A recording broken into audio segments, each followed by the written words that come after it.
taught you how to make bread? Mom. Yeah, who taught me how to make bread? Do you know? Grandma Wendy? Grandma Wendy. Yeah.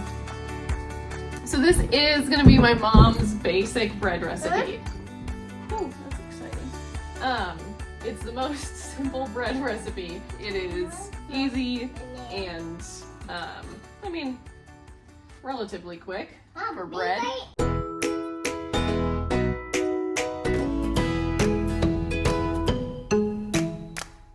Mixer machine out.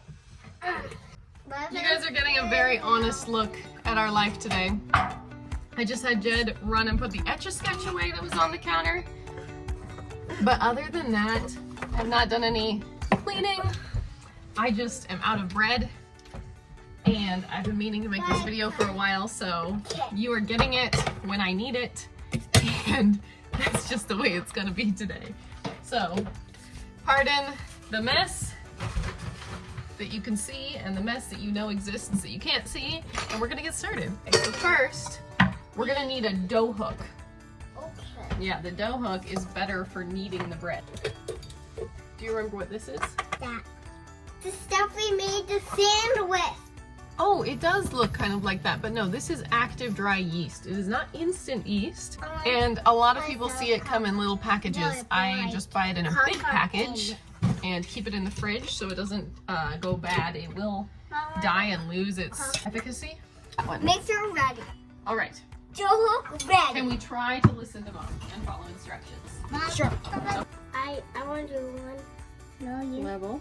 I will do it. Can I do one? Okay, so we have 1 tablespoon of yeast in here. We're gonna add some warm water, not hot, but warm. Warm water. How much water do you remember? 3 3/4 of a cup of warm water. 3/4 of a cup of warm water. Good. Now we let it sit for as long as it takes for us to finish up the rest of this. A cup. You don't really need to let your yeast sit in the water. What it really does is tell you whether your water is, or your yeast, it tells you whether your yeast has gone bad. So if it starts to bubble, then you know your yeast is good. And if it doesn't, then you know your yeast is bad and you don't waste the whole loaf with bad yeast. Okay, get down please. I always second guess my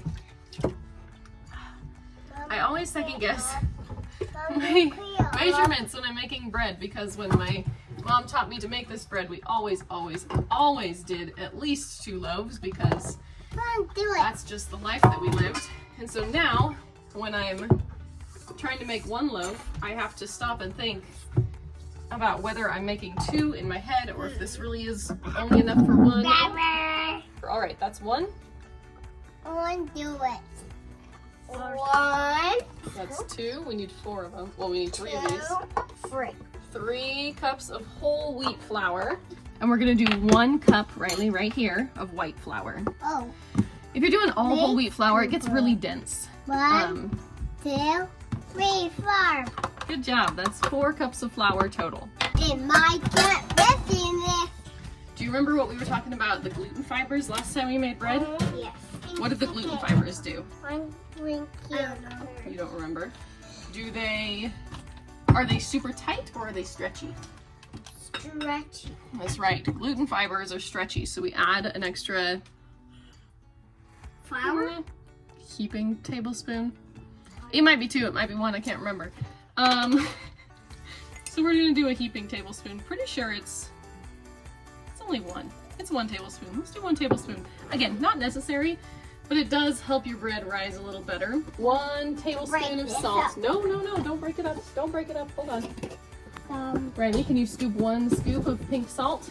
I'll do it. Jen, Riley's doing it this time. I'll do it. No. Forgetting your salt is a very, very sad thing, because your bread is not the same without salt.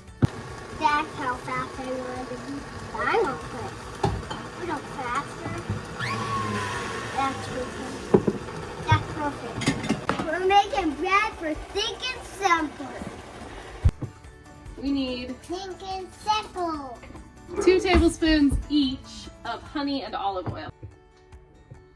I have a little 1/4 cup bowl, so we do half full of olive oil.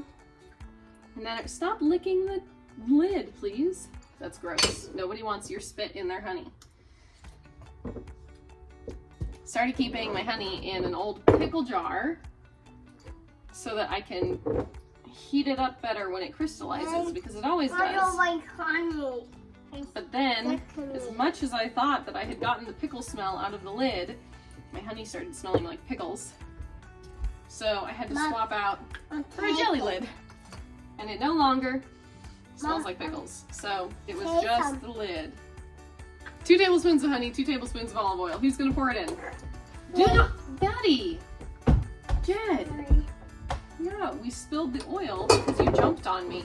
How many times have we talked about you not jumping on me? A lot of times, but pour it in. Yum!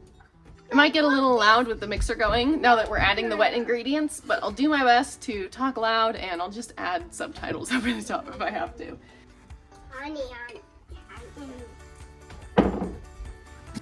Here, let me guys clean that up. Riley, clean it up. Come through. All right, here we go. And now we need another 3/4 of a cup of water. Let's pour in our water. So again, you could add all your water at the same time. This is just the way my mom has always done it. Okay, so you can see how dry it still is in there. It'll continue to work itself together, but whole wheat flour is extra thirsty. It always needs a little bit extra water. I don't like to add extra water from the get-go, but once we get to this point where it's pretty much formed into a ball and we have all this stuff at the bottom, that's when I will start adding a little extra water, sometimes a little extra oil. Oh, wait, over here. Through the funnel. Down. That is the consistency that we want.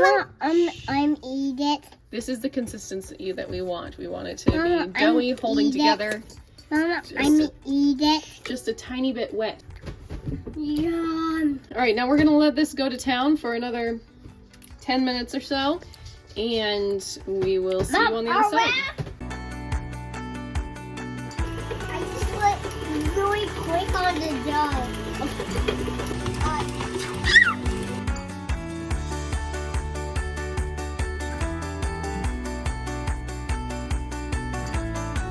Okay, what we are looking for is called the window pane test.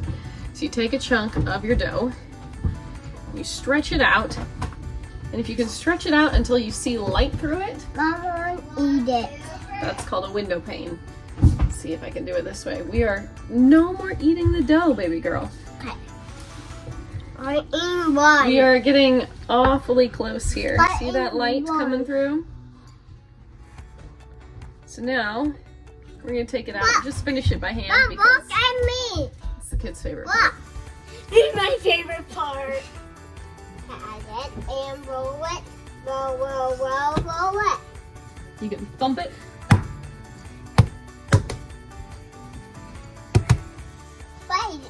Wait on it. Feet on it. No feet on it. No feet.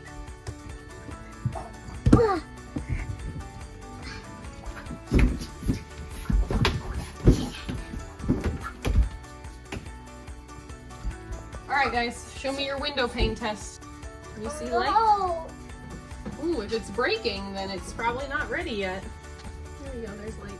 And what? Flatten it out. Me? Okay. Mine? Mm-hmm. Which one's yours? Mom, I roll mine up.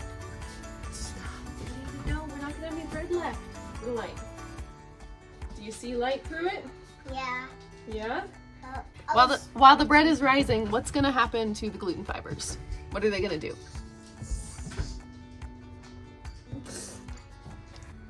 They're gonna stretch, yeah. So we did all that kneading to stretch out the gluten fibers and get them ready to rise. The yeast is gonna make the dough rise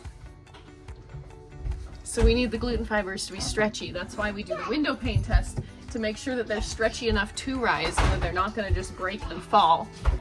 Check out this trick. That's a cool trick. You can cover it with a towel, cover it with a lid, put it anywhere that's warm.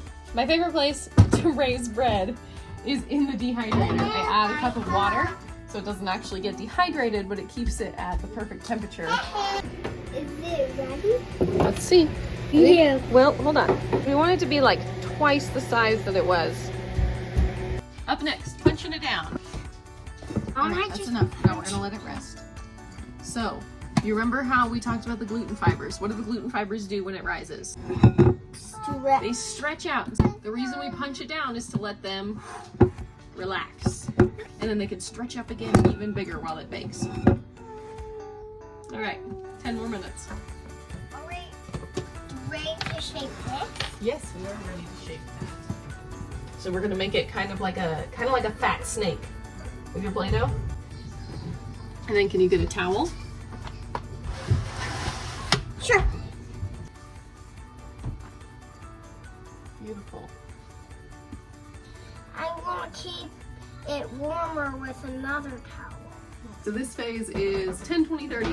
10 minutes of resting, then we're gonna do 20 minutes to rise, and then 30 minutes in the oven. Okay, this ended up rising for about 25 minutes because I was finishing the dishes and getting the kids in the bath and all that jazz. So they will not be here to help me slash it, but that's okay. So as with everything, we are just giving the bread space to rise. Everything with bread is all about helping it rise. I never really understood slashing bread until, I don't know, pretty recently. Like, it was one of those things that you just sort of did because it's what you did. Somebody said something about the slashes showing the bread where to rise, and maybe it was my mom, maybe it was somebody on Instagram, I don't know. But I've started slashing my bread again, and if nothing else, it's prettier. Okay, 350 for 30 minutes. There she is. Ready to check the bread. Ooh, that was yummy.